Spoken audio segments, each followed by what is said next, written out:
So I try not to dwell on that, but I think you all did a really marvelous job of. I think people who may be watching this someday will not recognize what a culture shock it was and what a difficult human problem it is, not a management problem in that sense or a technical problem, but a human problem to break apart a company over, I mean, literally, you close business on Friday afternoon and you open Monday morning as a different company doing different kinds of things and different from what you had been doing before.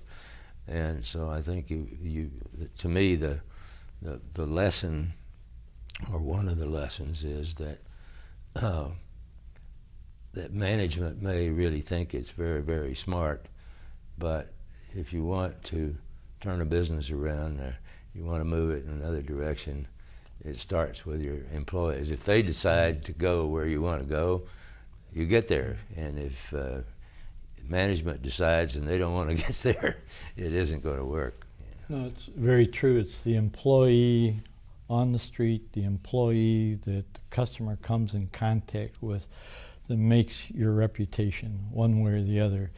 A person's attitude, a customer's attitude, is shaped by the personal contact they have with either an employee performing their job or an employee who may be off the job in a social setting. Included in that group is retired employees. And just to put a little footnote on that, retired employees, everybody who was retired just accepted the fact that they had retired from the old Bell system. The reality of it wasn't very long before their pension check or their benefits were coming from their new company, and there was always some uncertainty about that aspect of it. Let's go to a positive story now. You were the one person who saw the potential, the opportunity for the Arthur W. Page Society. I believe you were the second president of the Page Society. Tell me, or tell us, because again, I was not personally much connected to that. Tell us, how the Arthur Page Society came into being as we know it today. What prompted you to persistently demand a change in the purpose of the organization, and what was in your mind? What did you foresee? Because your idea at least created clearly the number one membership organization in the field of public relations. Well, you've asked a very broad question, and I have to say that you were really the inspiration for the organization being created to begin with, because one of the last acts before the breakup of the Bell system was that each of the major organizations within the Bell system got together for meetings with all of their top managers. And Ed, as being the head of public relations for AT&T, brought the 25 of us who were officers of the various operating companies of the AT&T together for a final dinner with our wives, and it was held at the Tavern on the Green in Central Park in New York City, and it was actually a delightful, wonderful evening. Everything done in first class. The situation could not have been warmer or more conducive, even though we all knew that we were ready to die, go off the reservation. And during the course of that evening, you made comments to the effect that you gave a kind of a nice talk about the fact that here assembled in this group were not only the most talented group of public relations people professionally in the country, collected all in one room, but also that over the years, because of the interaction that we'd all had together, working together on various things, that we were really like a band of brothers. And that terminology, which was borrowed from the book and then later from used by the movie, really symbolized and characterized exactly, I think, how most of us felt that we were part of an organization. So at that particular session, one of our members, actually Irv Zimmerman from Bella, Pennsylvania, where we're located now, suggested that why don't we all get together next year and have a meeting to commemorate this, and we'll all be together and see how everybody's doing. And he volunteered to host that meeting in Hershey, Pennsylvania, and various other people said, well, why don't we create an organization? And Irv volunteered to say if we couldn't incorporate it so that we'd have some kind of a legal entity which would make it possible for us to get together. Well, a year went by, and actually Irv did all the things that he said he was going to do. He and his wife filed for incorporation papers in the state of Pennsylvania for the Arthur W. Page Society. And we had a meeting in Hershey, which everybody who had worked for you, either directly or indirectly, all appeared. At that meeting, there was a nominating committee composed of Bob Anger, who was, I think, the chair, and Frank Kane and Marilyn Laurie.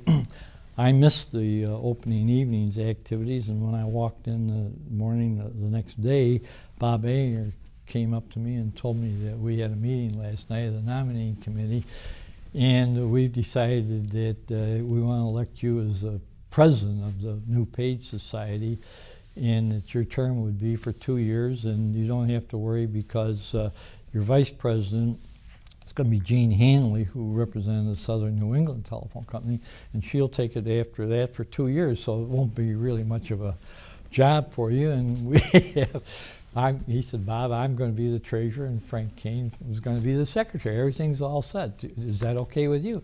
Well, you made it sound so simple that, it was very hard to just say, no, that's not, I don't want to do that. I can't do that. But so I agreed to do that. And so in reality, at that meeting, there was a formal business meeting convened by Irv Zimmerman, at which I was elected as the first president of the Page Society.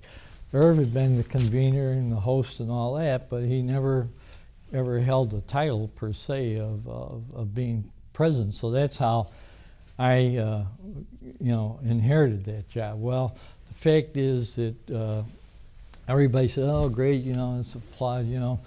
This is duck soup." And Irv came up to me and he said, "Well, the main hallmark of all of our sessions that we always have a big golf outing. So you got to plan next year's meeting, wherever it's going to be, at a place where we'll be able to play golf, and there'll be tennis facilities and all that.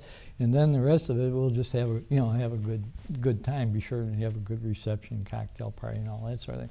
Well, when I got back to Chicago, I literally had to begin to think about this. And fortunately, at the meeting at Tavern of Green, the name Arthur Page had been decided upon because he was the patron saint of all of us who worked in the Bell system and held these offices.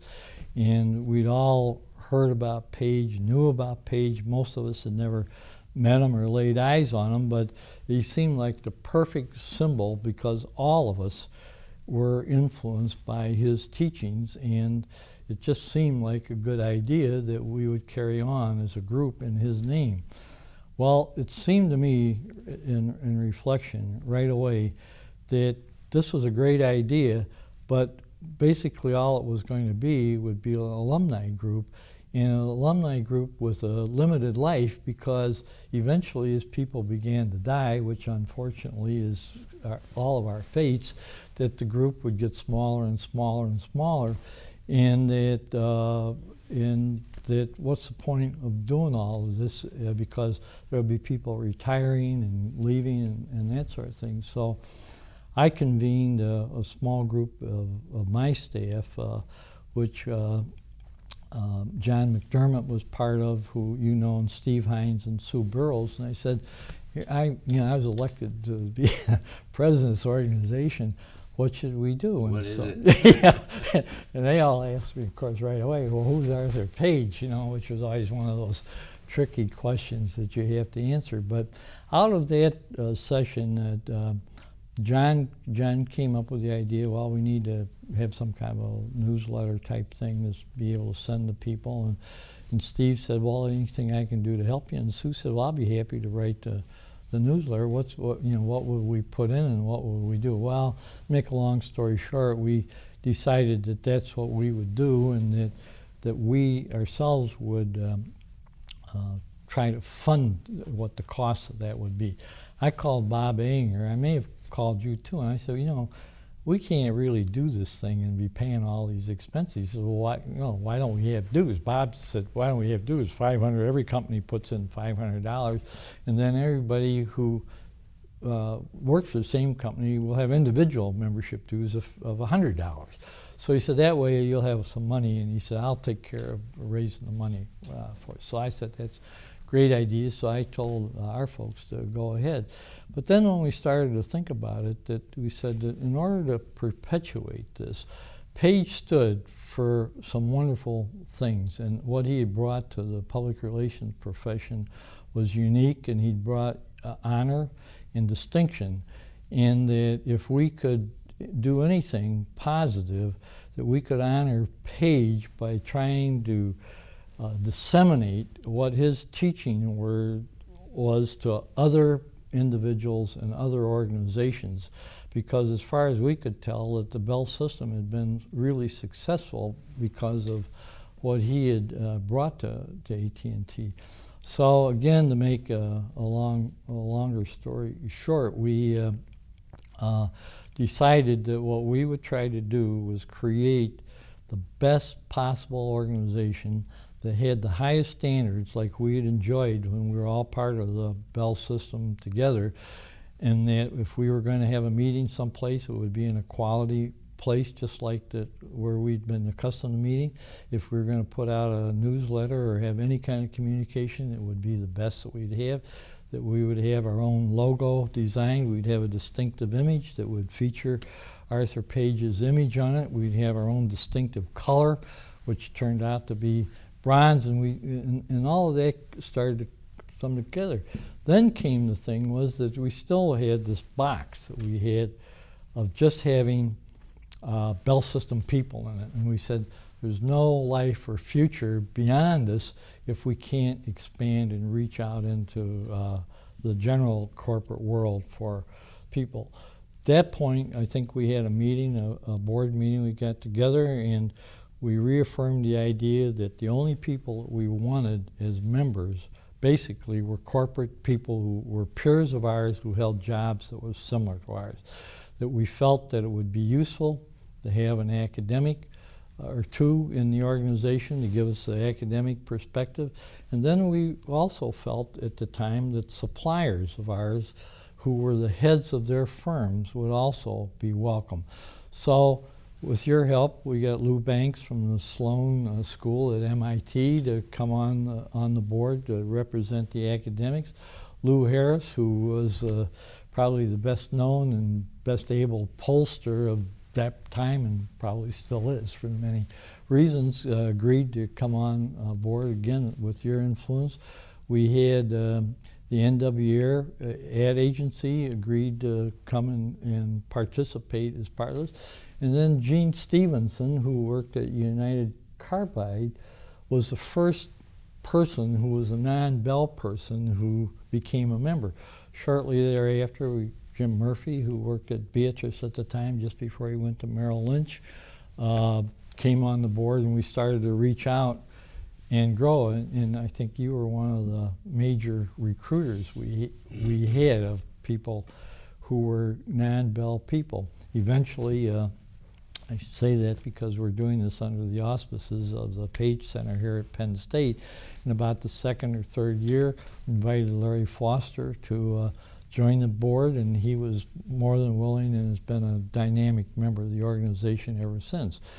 Jean Hanley succeeded me as president for a 2-year term, and after her was Jerry Blatherwick, who was the vice president or executive vice president down at Southwestern Bell. And after that, Larry became the first president who was a non-Bell person. But the whole idea was to keep it as an organization of peers, that no seconds were to be members of the organization, that we wanted a group of people who were comfortable talking to each other, who were used to dealing with similar types of problems, who had access to resources. I mean, that if we needed funding for a project that we could call on someone to do that. Shortly thereafter, after Jerry ceased being president, we moved to Larry. We decided that we needed help, and you were generous in providing space for us at AT&T, so we had an office. Maureen Schaefer came on board, and all of a sudden, all of the telephone and communication supplies, office equipment, and that you provided. And with that as a basis, the Page Society got off and got running. But keeping the ideals at the highest level was the key element of all that, and we had to say no a lot of times when people wanted to try to do something else. You know, while you're thinking about the answer to the next question, which is not only what the heck is counseling, but how do you do it, I wanted to offer a Page quote, or at least a paraphrase in one of his speeches to I don't know whether it was a Bell audience or a mixed, a corporate or business audience, but he was trying to explain what this counselor does, what this chief public relations officer is supposed to be doing. And so he used a metaphor. He said that job is like the officer that stands on the bridge of a very large ship, stands next to the captain who is commanding the ship and running the ship. And that officer's job is to look out at the weather and see if there are threats out there, to see traffic in the harbor, and I'll see opportunities and convey those to the captain, who is busy, saying, full astern or whatever captains say, and there needs to be somebody else there who's looking out ahead at the weather and blah blah blah. I've thought about that from the time I read that speech, because I thought that audience probably said, what kind of madman is this guy Page? But for those of us who have done it, it's a pretty apt it's metaphor, a perfect. I think. But how do you do it? Well, We're not meteorologists. No, it's a perfect metaphor for what we're talking about, because that's as a counselor, you need to have information that's accurate, information that you can bring to the table in order to present a case. It cannot be emotional, last-minute type thinking. It needs to be rational. So you need, and we talked about the value of surveys, customer surveys, to help run the business successfully.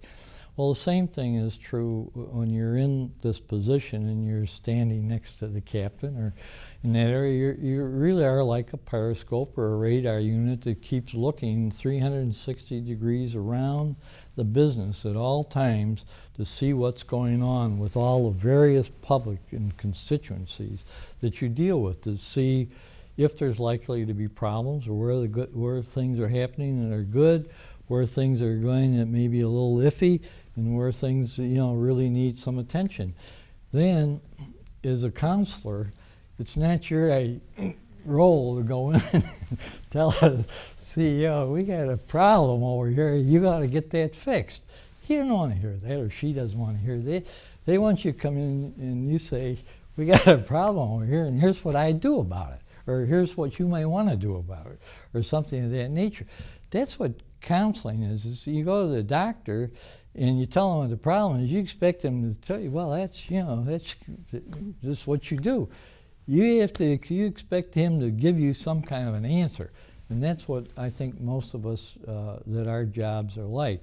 So to me, and this is contrary, I'm in dangerous water here in the journalism school saying this, that to me, to achieve this type of value within a corporation or within an organization requires that the person be a broad gauge type person with a wide range of interests. It's nice to be able to write a news release or to be able to write some ad copy or some slogans or to write a quick TV blurb or to write this sort of thing and that. That's all stuff that when you're at this point, we all did plenty of that at one point in time in our career. But at this point, what's important is the advice and counsel that you can give based on your experience and your knowledge of what's going on. And frequently, that really requires the person be well read, that they know what's going on. I prefer, personally, people that have some form of a liberal arts background or at least some exposure to it so that they're used to thinking about things. If they have a degree in philosophy, that's never bothered me, because what you're really looking for are people who can think, who have ideas, who are creative, who are innovative. You don't want somebody who's waiting to hear what you're going to say and writes it down and comes back to your office 10 minutes later and says, well, I think this is what you ought to do. That's crazy. But that scene, I've seen that repeated dozens and dozens of times where somebody's waiting, and this is even at the most senior levels, waiting for the CEO to make some kind of a statement, whether it's good or bad or whatever. And the minute that he says, somebody will say, gee, that sounds like a great idea. It may be the dumbest idea in the world, but the majority of people are not interested in challenging the CEO. And I think we'll leave it at that on this question, because I can tell you what happens to the senior public relations executive who says, boss, you had a great idea. 9 times out of 10, the boss knows he or she did not have a great idea, is looking for a great idea, and that's probably the last conversation that's ever going to occur between those two, because the boss is going to say, go back and write me a press release, and don't call me, I'll call you. Don't get caught writing press releases at that level. Jack, let's get into the flavor of the month, which is a very important flavor. An enduring flavor that sometimes gets lost from time to time. A couple of years ago, you conceived of and edited a book that included chapters by prominent chief executive officers on the subject of integrity, corporate character, whatever you want to call it. And I don't want you to get out of here without talking a little bit about what did you learn from those chapters submitted by CEOs, or what had you hoped to learn and didn't? Either way you want to look at the question. How do you institutionalize integrity? How do you insinuate that into a large organization? Well, there are several answers to that question, and the first thing I like to say is that Building Trust was written as a project of the Page Society, yes. And it was done really as a response to the headlines denoting week after week or month after month corporate corruption, dishonesty, and really acts of real criminal negligence in several cases. And in a speech that Jeffrey Garten, who was at that time the dean of Yale, made, that he said all that America needs, or business needs, is for a dozen CEOs to speak up about what they're doing in their businesses, and that will begin to quiet this furor of and feeling that all American business is dishonest and crooked. So the Page Society took that to heart and felt that there's one of the things that we were very much for, because the very first principle in the Page Society, which Arthur Page articulated, was tell the truth. And we believed that wholeheartedly. We subscribed to it, and all of our members did that. So it became apparent that this was something that we could do, and that maybe we could help the reputation of American business by taking on this activity. So consequently, because I was at that time in a retired state, though my wife wouldn't necessarily agree with that, I agreed to take on the responsibility of trying to put that book together. It was done with the help, of course, Dave Drobus, who was then the president of the Page Society, and Ron Culp, and many others really contributed to helping to make it happen. One of the things that became clear to me, and we, as it turned out, we wound up with essays from 23 CEOs that were included in the book. Actually, my idea was to have 24, which would be 24, which was twice what Jeffrey Garten had said. But incredibly, at the very last minute, as we were going on the press, one of the best essays and one of the best by one of the CEOs that I happen to personally like the best called me up and said that our company is going, he was a major shareholder in the company, he said our company's going through an enormously difficult time here, and we're going to reorganize, and I'm not sure where I'm going to be when the reorganization is all over. And so he said, I just don't think that it would be in your best interest to have me in a book that's coming out in 6 months or a year from now, because I'm not sure what my fate's going to be. And so I learned that this was typical of him, upfront, integrity, honest, here's an alert. Not every CEO would have done that. Some CEOs would have tried to fly under cover, and because they felt that they wanted to be part of this mixed group of outstanding CEOs.